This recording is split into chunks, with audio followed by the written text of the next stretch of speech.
8h41, la revue de presse d'Europe 1, Olivier Delagarde, avec une suggestion ce matin. Et si on demandait aux Français de choisir directement leur Premier ministre, Olivier ? Eh bien, ils voteraient Léon Marchand, répond l'opinion, en gros titre ce matin. Et derrière la boutade, Anissa, il y a une enquête très intéressante, réalisée par le think tank Destin commun, sur ce que les JO ont changé dans la perception de la politique par les Français. Désormais, nos compatriotes disent d'abord aspirer à l'union, l'esprit d'équipe, au respect des règles ensuite, et au respect des adversaires, ce qui n'est pas une spécialité de nos parlementaires, reconnaissons-le. Les consultations pour Matignon ont encore plus ringardisé la politique, écrivent François-Xavier Bourmeau et Marie-Amélie Lombard-Lathune.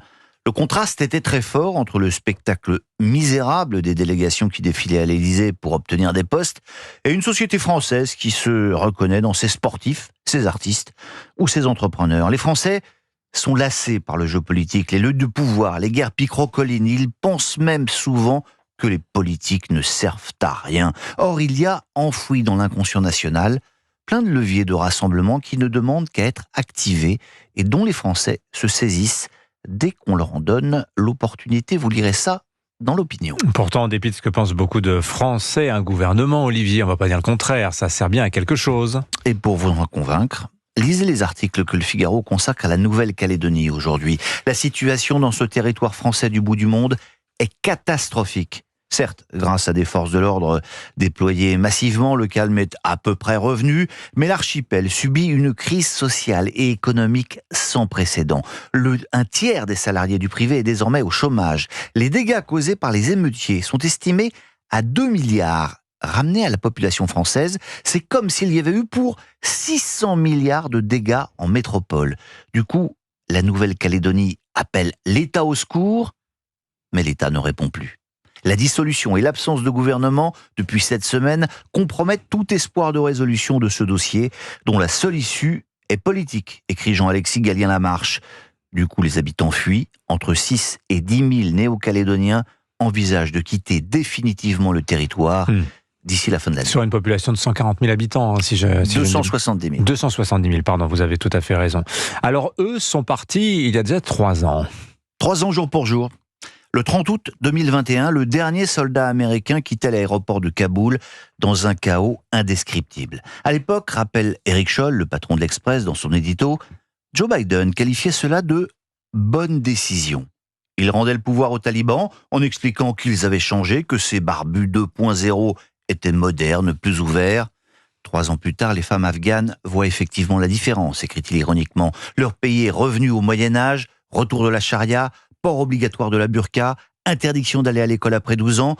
Partout en Afghanistan, les murs se resserrent, conclut-il, avec pour ces femmes un sentiment très amer d'abandon et de trahison par la société internationale. Alors de l'enfer, on passe au paradis maintenant. Son antichambre, en tout cas, 100 jours à compter le Parisien. 100 petits jours à attendre pour la réouverture de Notre-Dame. Le journal lui consacre sa une et les 2 pages suivantes parce que cela va être extraordinaire. Aujourd'hui, la cathédrale est donc encore une ruche où s'activent plus de 500 compagnons et artisans d'art.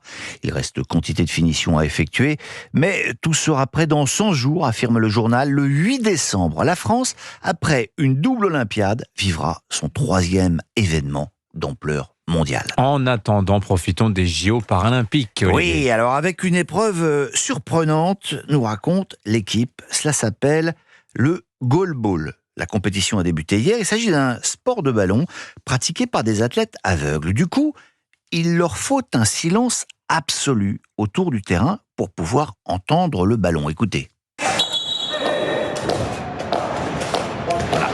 D'habitude, aucun problème pour avoir le silence, puisque il y a en moyenne à peu près 4 spectateurs par match. Mais hier, ils étaient plus de 5000, raconte Johan Aubois, et à vouloir encourager l'équipe de France. Et quand il y avait bu, silence sur la droite. Un bon long de oui, le but de France. Ambroise Godin, le but pour l'équipe de France, très joli. Donc le plus incroyable, c'était donc cette alternance de silence absolu respecté par une foule considérable et ces explosions de joie. L'équipe résume cela en disant que Philippe Catherine aurait été un animateur hors pair pour ce type de match. Pourquoi ? Ben, rappelez-vous.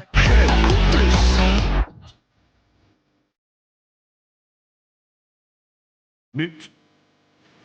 Le goalball, donc, je ne sais pas si vous avez vu les épreuves, c'est vrai que c'est assez impressionnant comme sport. On n'avait jamais vu ça à la télévision. Jamais. Ces Jeux paralympiques sont pour la première fois diffusés en intégralité par le service public, s'il vous plaît.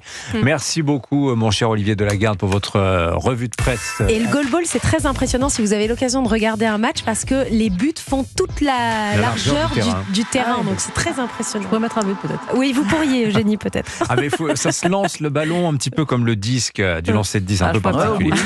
Ouais.